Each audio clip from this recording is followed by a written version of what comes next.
Ryan Halfway. I'm the preacher here at the West Side Church of Christ in Owensboro, Kentucky. I want to thank you for joining me today as we open up the Bible and study the Word of God. Today we're in 1 Timothy chapter 3, looking at verse 1. 1 Timothy 3, looking at verse 1.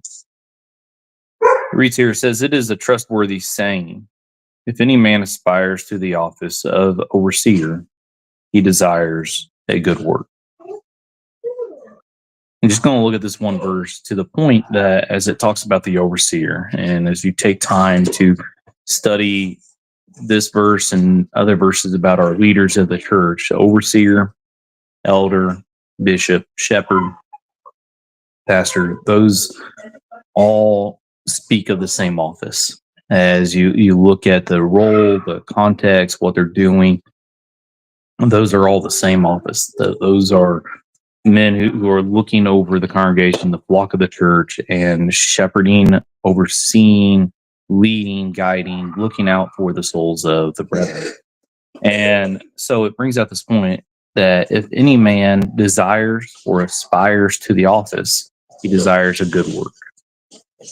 And we throw that as we read one of the qualifications within these verses, because then you're going to read further all the way down to verse 7, and it gives you a list of what these men should look like, what their character should be as they step up into this office, as the congregation appoints them to this office, and then the qualifications of the deacons.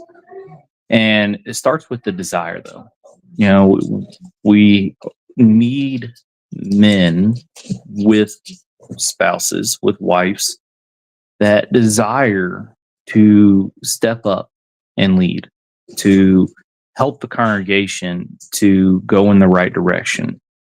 And we have to ask ourselves why it is that there are less men who desire that office, who desire that work, to help the congregation and leading them in the right direction.